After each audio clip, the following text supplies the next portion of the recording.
L'Algérie expulse 12 agents de l'ambassade et défonce Retailleau dans son communiqué, on va le lire ensemble. Alors derrière moi, il y a le communiqué de la République algérienne démocratique et populaire, ministère des Affaires étrangères. On va le lire ensemble car il est très intéressant. Allez, l'Algérie a décidé souverainement de déclarer persona non grata 12 agents exerçant auprès de l'ambassade et des consulats de France en Algérie, relevant de la tutelle du ministère de l'Intérieur de ce pays, avec obligation de quitter le territoire national sous 48 heures. Cette décision fait suite à l'arrestation spectaculaire et ostentatoire sur la voie publique par les services sous tutelle du souverain accrédité en France en date du 8 avril 2025. Ce procédé, indigne par lequel le ministre de l'Intérieur voulait rabaisser l'Algérie, s'est fait sans aucune considération du statut consulaire de cet agent, en faisant fi de tous les usages des pratiques diplomatiques et en flagrante violation des conventions et traités pertinents en la matière. En gros, l'Algérie reproche à Retailleau des arrestations abusives et en gros un abus des droits des ressortissants algériens sur le territoire français. L'Algérie tient à rappeler que cet acte indigne est la conséquence de l'attitude négative, affligeante et constante du ministre de l'Intérieur français vis-à-vis de l'Algérie.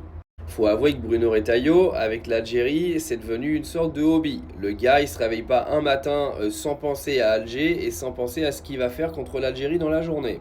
Après tout, pour aller récupérer un électorat d'extrême droite, il faut bien donner du contenu à ceux qui cherchent à foutre la haine toute la journée.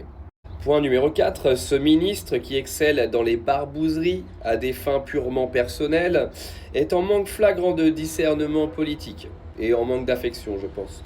En procédant à une vulgaire arrestation d'un agent consulaire protégé par les immunités et privilèges rattachés à son statut, et traité de façon honteuse et indigne tel un voleur, il porte la responsabilité entière de la tournure que prennent les relations entre l'Algérie et la France au moment où celle-ci venait d'entamer une phase de décrispation à la faveur de l'entretien téléphonique entre les chefs d'État des deux pays, lequel a été suivi par la visite en Algérie du ministre français des Affaires étrangères. L'Algérie réaffirme que toute autre nouvelle action attentatoire du ministre de l'Intérieur français recevra, sur la base de la réciprocité, une réponse ferme et adéquate. En gros, l'Algérie remet l'intégralité des problèmes aujourd'hui sur Retailleau, ce que fait exactement Retailleau avec l'Algérie en France, en venant expliquer que l'Algérie est la cause de tous nos problèmes et la cause de toute notre insécurité.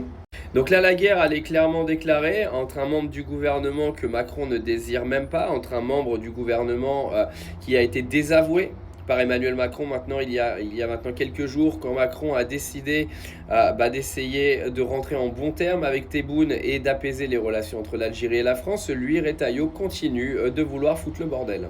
Je vous le dis, ça fait pas avancer la France en fait. Ce genre d'histoire ne fait pas avancer la France, ce genre d'histoire n'est faite que pour les médias, que pour les gens qui veulent aujourd'hui trouver un électorat, et donc Retailleau est en train de répondre à cette question. Tout ça n'est que jeu politique, honnêtement, tout ce que fait Retailleau aujourd'hui c'est pour préparer les prochaines élections et je trouve ça absolument dramatique.